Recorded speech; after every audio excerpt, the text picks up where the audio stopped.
Oi, gente, tudo bem? Bom, hoje a gente vai falar um pouquinho sobre as primeiras plantas terrestres, né, que surgiram. Elas são plantas que acredita-se, né, que tenham descendido de algas verdes e através, né, de todo um processo de seleção natural, de mutação, de modificações, foram surgindo características, né, que permitiam a sobrevivência no ambiente terrestre até, né, que você conseguiu formar este novo grupo de plantas terrestres. Esse primeiro grupo é chamado de briófitas. Elas contêm características bastante simples e exclusivas. Ela é um grupo bastante simples, tá? E quando a gente pensa em briófita, a gente não pode esquecer que o principal representante é os musgos, tá? E aí quando a gente pensa em musgo, a gente lembra, né, que é aquela plantinha bastante pequena. E esse tamanho reduzido não é à toa. Esse tamanho pequeno, ele existe devido a uma característica exclusiva do grupo das briófitas. As briófitas, elas não possuem vasos condutores, ou seja, ela não tem nem um xilema e nem um floema. Então, o transporte de nutrientes e de água, ele acontece devido ao processo de difusão, que é um processo bastante simples, um processo lento e que acontece de célula a célula. Então, imagina se você tivesse uma planta de um grande porte e tivesse que passar nutrientes de célula a célula em uma planta grande. É um processo bastante inviável.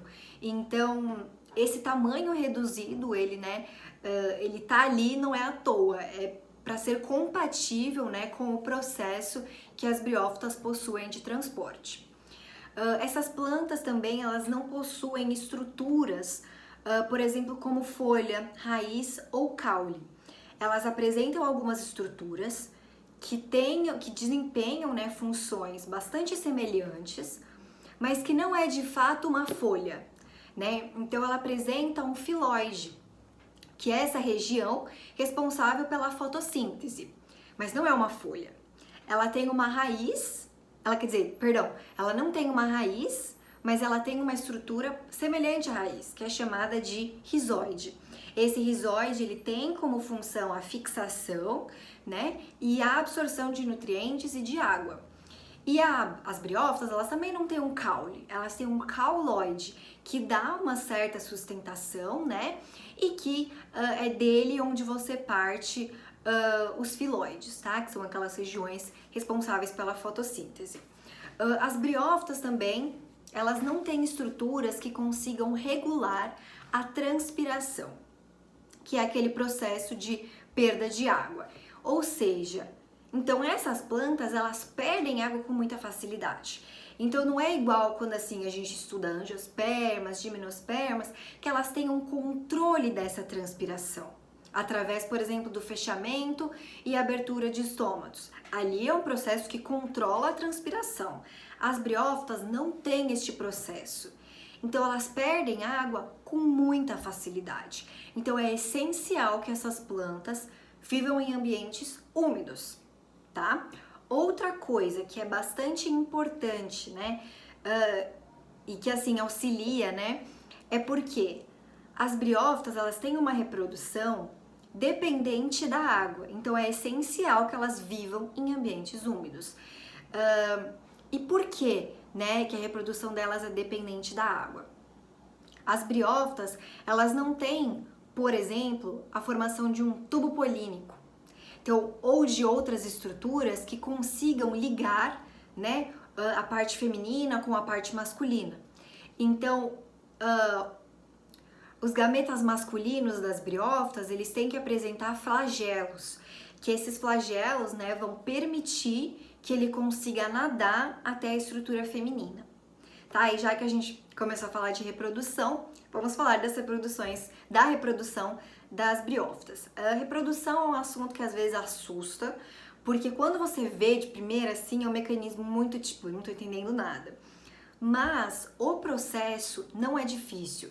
E se você entender o mecanismo das briófitas, vai ficar muito fácil de você entender os mecanismos e como que acontece a reprodução das outras plantas. Porque, assim, são algumas particularidades que vão ser mudadas, mas o mecanismo, o processo, no geral, é bastante semelhante, tá? Então, como que acontece? A gente tem duas estruturas que é essencial que vocês guardem o nome assim, escrevam na testa de vocês, porque esses nomes, essas estruturas, elas vão estar presentes até as angiospermas, até o último grupo de plantas. Então é essencial que tenha essas estruturas e suas características na cabeça. Então a primeira é o gametófito. O próprio nome já diz, produz gametas. E o esporófito, que produz esporos. No caso das briófitas, o gametófito é a estrutura predominante, é a geração duradoura, ou seja, é aquela que mais está presente durante o ciclo e durante a vida daquela planta. Essa é uma característica exclusiva. Nas outras plantas, a geração predominante é o esporófito. Então, no caso das briófitas, a gente tem o gametófito. Então, vamos lá. Existe o gametófito feminino, que é chamado de arquegônio. Esse gametófito feminino, ele vai produzir gametas femininos chamados de oosfera. A gente tem o gametófito masculino, chamado de anterídeo, que vai produzir gametas masculinos chamados de anterozoides. Esses gametas masculinos são flagelados, então eles vão nadar até a estrutura feminina, né, até o gametófito feminino, e vão reproduzir. Então você vai ter uma fecundação. Essa fecundação da união dos dois gametas vai gerar o quê? Vai gerar um zigoto. Este zigoto vai se desenvolver em embrião. Lembrando, esse zigoto que se desenvolve em embrião, ele vai estar se desenvolvendo na parte superior do gametófito.